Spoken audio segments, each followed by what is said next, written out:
Sup nerds, I'm CuppaJoey and welcome back to another episode of r/malicious compliance, because when somebody tells you to do a bad job, it's good to do that bad job and then just watch it all unfurl in front of them.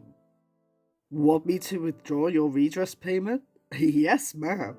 So this was actually one that I dug up. I read it a few months ago. I think I read it when it first was posted. And it was genuinely one of the most satisfying ones because it was a very demanding Karen that caused the malicious compliance to happen in the first place. I really enjoyed it. I hope you will too. I'm gonna read it. Let's have a look.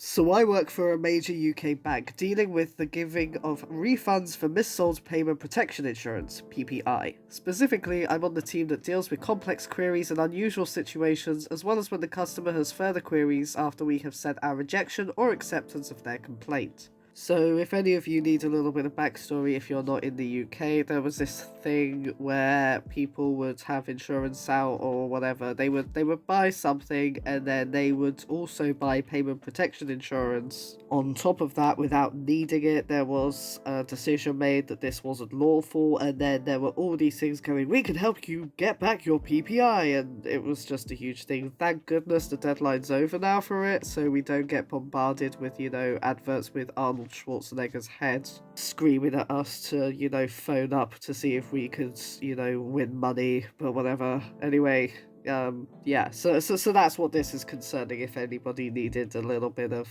backstory into the, if you wanted to know the Silmarillion to this story's Lord of the Rings.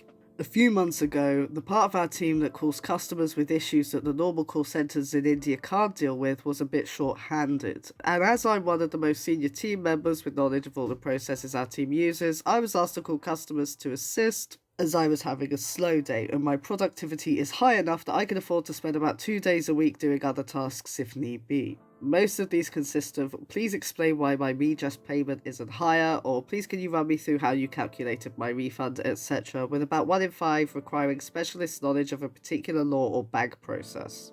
So, enter angry customer, henceforth known as Karen. Karen had been offered a hefty refund sum, about $3,000, well above the average, and we were currently in the process of paying it. Karen had rung up to demand why she wasn't receiving $7,000 plus, as that was what all the TV adverts said. Apparently we had deliberately lowered her payment because of reasons. She was kind of unclear. I explained to Karen that the TV adverts are misleading, that your average complaint handler has no control over the amount of money each customer receives, as things such as date taken out, time PPI was active, etc. are all taken into account and fed through a calculation program which gives us a figure. Apparently I was lying.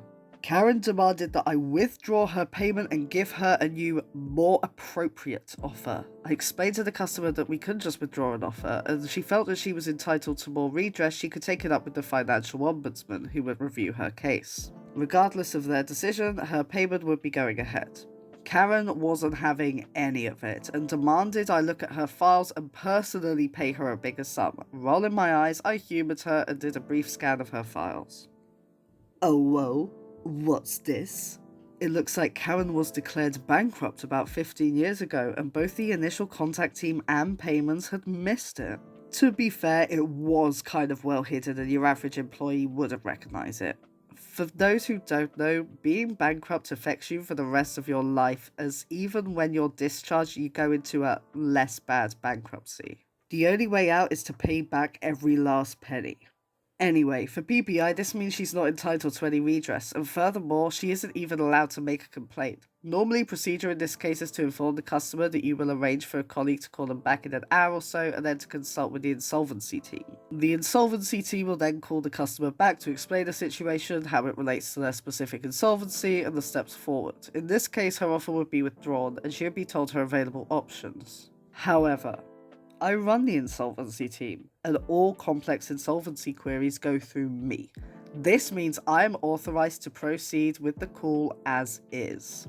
Karen is in the middle of another rant while I'm looking into this, and again demanding that I withdraw her payment and send her a letter with the amount she deserves. As I said before, normally I run the customer through the situation and explain what their options to claim the money were. For Karen though, I apologize to Karen, polite as I can be, and tell her that yes, I will be withdrawing her payment and sending her a letter detailing her new redress. Karen huffs and complains it took me long enough, then hangs up. I delete all of her redress off the system, close down the payment memo, and then send the most bare bones withdrawal of offer due to bankruptcy letter I can. Normally, I fill in a lot of extra details so that the customer finds it easy to understand and understands everything. They're rarely happy, but they understand why we have to take that position. However, we don't actually have to do that as per the procedure. Off goes the letter, first class, as the customer did seem like she wanted her new amount quickly. I congratulate myself on doing exactly what the customer wanted. Karen wrote in a few weeks later whining, I ensure the item is routed to our team that reissues letters. This ensures that the exact same letter is sent out along with a covering letter saying, please find enclosed the requested information. After all, no point writing a new letter when I've already answered the query once. TLDR, we were about to pay a customer £3,000 due to bank missing her bankruptcy. Customer demands higher payment, leading me to notice and withdraw everything. There is a little bit of an edit at the end. You can pause it here if you're interested, but it's mostly talking about legal stuff. It's not really relevant to the story, so I'll just leave it here if you want to pause and read it, but I'm not going to read it out. So, while, like, somebody in the financial industry getting their own back on a customer wouldn't really be a malicious compliance story that I would find particularly satisfying, there is one part of it that I do really like, because the whole point of malicious compliance is that we enjoy the power structure, right? We enjoy the little guy getting back at the, you know, the big boss, or the teacher, or like the parent, or just like somebody who's a bloody idiot, but for some reason they're above you and they're telling you what to do even though you know they're wrong, so you do it anyway, and it's satisfying because, like, yeah, you're below them in the hierarchy of whatever system you're in. So anyway, the main thing that is just so satisfying about this particular story is the fact that the Karen just wouldn't hear no. There seems to be these Karens that think that if they can just argue their way through something, that it will end up in their favour, that they can argue their way into the rules changing. And you know what? It's probably because it's worked. Because there are a lot of places like, you know, retail or entertainment or whatever, where something will be the Karen's fault, but they will kick up enough of a stink over absolutely freaking nothing that in order to just get her to leave and like not phone corporate or whatever is to just give them like a freebie or a discount or something. So these people have, well, these Karens have just learned that, you know, kicking up enough of a stink is going to end up in, you know, rewards. If you stay there and fart, that, you know, you need to basically stand there instead of just letting out a little, you need to squat down, spread your cheeks and let a continuous flow of air go through your bowels and out of your ass to the point that they're going to suffocate if you do not leave that shop, and therefore you get your discount. This is how Karens work. And so it was the whole fact of, no, you're wrong, you must do this. I mean, for God's sake, like, it was clear that the whole PPI adverts were, like, best case scenario. That's why they always say you could win up to.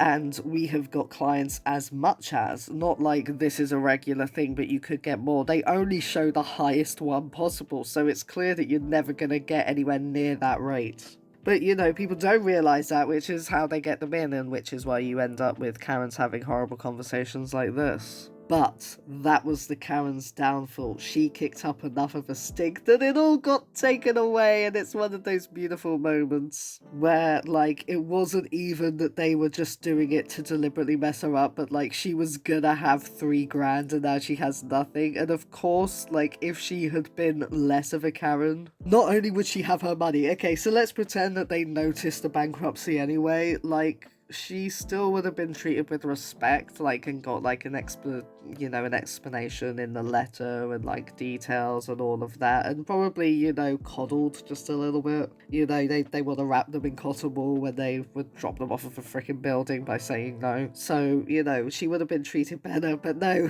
just because she was, like, such a horrible person to OP's like, nah, you're getting the bare bones. And then the fact that it just goes, here's the requested information, and she just gets the same letter, like, that's it. It's like freaking Groundhog Day, but with PPI. Karen wakes up every morning hoping that she's gonna have $7,000, but it's the same letter telling her to piss off. And none of that would have happened had she just, showed a little self-restraint and showed respect to somebody that was just trying to help her with a claim. Sorry, ma'am. Of course your son can try the 7M SHU hot sauce. Now, for context, SHU stands for Scoville Heat Unit, which is the measurement for how hot chili peppers are. Jalapeno peppers are 3,500 heat units, and habanero peppers are 350,000 heat units. So that's what we're looking at. 7M stands for 7 million, so this is going to be a good one. I work in a hot sauce store in a busy outlet mall. We're a well-liked, locally owned business and have many loyal return customers, but at this particular location we also get a lot of tourists who are curious about our challenge items or Hot Ones products. We have a large variety of samples available every day, literally like 100 hot sauces, 50 plus barbecue/wing sauces just out on the table, and we can pull another 50 plus bottles or so from the fridge if one's open. Every so often we get people who come into the store and ask to try the hottest sauce. They love jalapenos in their burritos and have eaten habanero straight, and they're ready to enter the ring, swallow some sauce and gain the admiration of a couple of friends and bystanders at the cost of a stomachache. We usually try to guide them to the 10th hottest sauce in the store, burn them with it and move on to something mild or medium suited to their taste. Today, while I was selling items to people who are actually paying for things, a 10 or so year old boy enters the store. I always get wary when children enter the store alone because it's full of glass bottles. They usually dart straight for the shelves to try and pick something up, but this child came barreling towards me like a bullet. While I make change for the couple buying some sauce, he calls out to me, "Excuse me?" in a horrendous whiny pitch. I ignore the rude interruption and continue my conversation with my customers. He parrots it again 12 times or so back to back as I thank these people and get them out the store. Finally, I turn to him. "How can I help you? Where the frick are this kid's parents?" "Hey, can I try the hottest sauce in the store?" Not this crap again. I'm not dealing with this. Not with a 10-year-old kid. I explained to him that the hottest sauce on the table is Hellboy, Right Hand of Doom. It's spiked with a 6.66 million Scoville extract, and honestly, if you're not experienced with this kind of stuff, more than just a tiny bit can really mess up a good part of your day. Take my word for it. I explained to him he has to be 19 years old to try it and sign a waiver, which is bollocks, but I'm off in 30 minutes, so frick this kid. And instead guide him to try a tasty fermented habanero that he coughs his eyes out on before explaining to me that he could handle the right hand of doom because his dad eats spicy peppers with him all the time. Okay, I say. He leaves. Thank God. 15 minutes later, I'm interrupted by another customer, this time a gigantic woman in a blue blouse. She sat next to my sample table like a giant blueberry, blocking up 20% of my floor space. "Excuse me." Apple doesn't fall far. The customers I'm with are polite and excuse me to speak with her. "You didn't let my son try the sauce." I explained to her that it has extract in it several hundreds times hotter than anything he has ever eaten and that it can cause him severe discomfort and that I will not let him try it in my store. I explained that she is free to purchase the sauce and have him try at home if she so wishes. She explains to me that she married a Mexican man and that I wouldn't believe the things we ate in New Mexico City, where he grew up. When I asked what they had eaten there, she told me things hotter than anything we have in store. At this point, her daughter interrupts our conversation. I crap you not. "Excuse me?" What? I'm getting annoyed. I was annoyed from the second I saw the kids, and now he's back 20 minutes later with 3 of them. "Why do you sell Valentina? It's not even a hot sauce." Jesus Christ. Aren't you from Mexico? It says salsa picante on the goddamn bottle. It's 5:30. I'm off at 6. I've had enough. "How about this? You can try the sauce, and if it's as mild as you think, I'll let him try it." She agreed and grabbed her sample stick. I reached for the right hand of doom and unscrewed the cap. Its nuclear aroma sending memories of aches to my stomach. As she goes to dip the stick into the sauce, I warn her to only take a small amount. She grins at me and dips the stick all the way into the sauce. Trap card B, she slaps it into her mouth. Immediately she looks uneasy before she throws herself into pure agony. She is coughing, swinging her head back and forth, trying desperately to speak, but she cannot muster any words. She dropped her sample stick in all the chaos. After a few solid minutes of coughing and dry heaving, she manages a single word. "Water!" I explain to her that water won't help her now. My relief walks through the door just in time to witness the finish. She tells me that the only reason she is coughing is because it went down the wrong pipe. She then immediately vomits into our garbage can. She apologises for spitting up like she didn't just rocket launch half a litre of chum into my trash can and leaves without saying anything else. I tossed out the trash with a smile on my face and clocked out. I love it when two subreddits mash up. We got Malicious Compliance and Entitled Parents here. What is it with entitled parents always thinking that they know more than the person who's actually selling the product, especially if it's like a specialty store? So, as this place is only selling hot sauce, I think that the guy behind the counter is going to know a little more about hot sauces, or at least what hot sauces they have, more than any customer that's walking in. I've also noticed that it's a trend with Americans, at least. I mean, do tell me if I'm wrong. I don't want to just unnecessarily crap on American culture all the time. But what is it with just suddenly saying, I'm from X place, or I've got X blood in me, therefore I can handle stereotype? That's something I've seen a while, like a few times. Like whenever you say someone go, oh, you know, I get really emotional and I get really angry because I have German and Irish blood. And it's like, what? What does that have to do with anything? Also, I may be doing the exact same thing here, but I've been to Mexico and it's actually not as spicy as people think. A lot of people think that a lot of Mexican food is really spicy, but that only tends to be the northern foods, you know, like that's on the border with Texas and California and all that. So right off the bat, the entitled mum was talking a load of crap. I'm really glad that, you know, that she wouldn't listen. I had a similar situation where I told somebody that wasabi was hot, and then his reaction was literally, but it's green, what? And I had to, like, persuade him to take just a little toothpick. I should have let him take the whole freaking thing. It would have been funny, but I just haven't got that cruel nature in me, I guess. The title was a little misleading because it said, oh fine, I will let your son try it. The son never actually tried it, it was only the mum, so I was a little bit disappointed. I thought that we were going to see like a really bratty kid like have a massive tantrum over some hot sauce, which, you know, it probably wouldn't have been okay for them to go through with allowing such a young child to have it. Especially when young children, if they have a stomachache, they will have no control, and like at least with the mum, she puked in the, you know, the rubbish bin. But if it was a kid, it would have just gone everywhere, and then it would have been, you know, the workers, you know, OP's job to clean that up.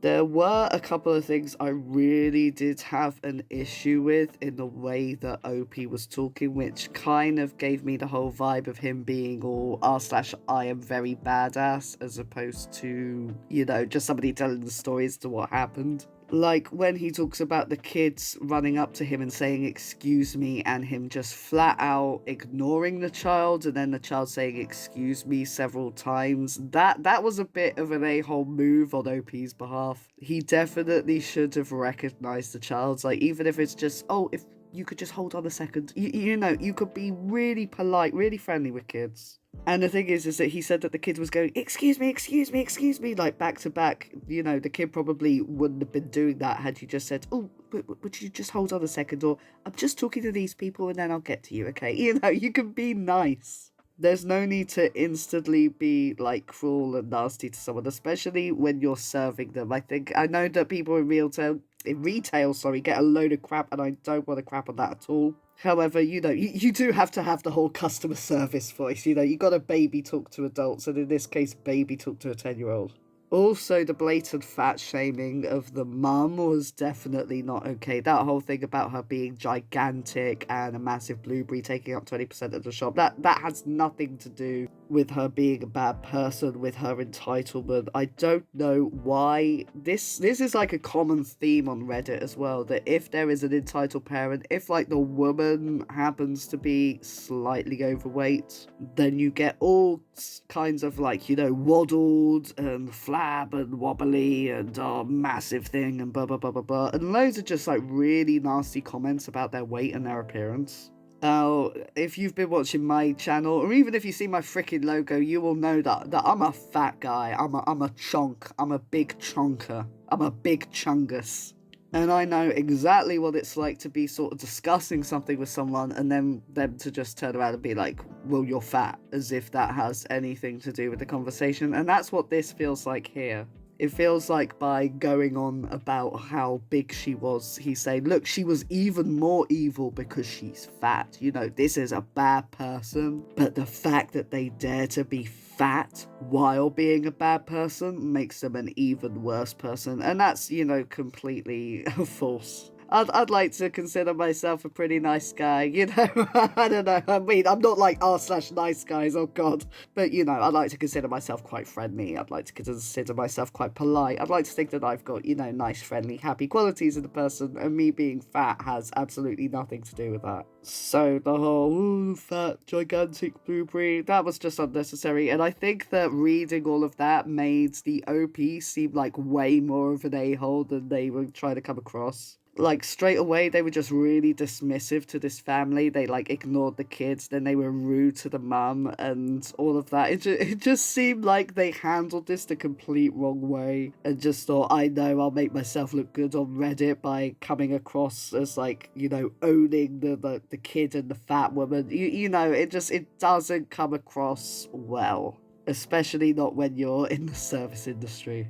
I mean, the demanding nature from the mum mean that she definitely did deserve everything that came to her. She did listen when something was hot. She thought that she, you know, she was arrogant. You know, there's a lot about the mum that was awful apart from her being fat. You know, he could have emphasized the fact that she was demanding, that she was rude, that she scoffed at him, that she wouldn't listen. You know, this person had a lot of negative traits that had nothing to do with her rate. That really wasn't fair. And, you know, when I read stuff like that, it makes me a little less inclined to be on OP's side in general, so...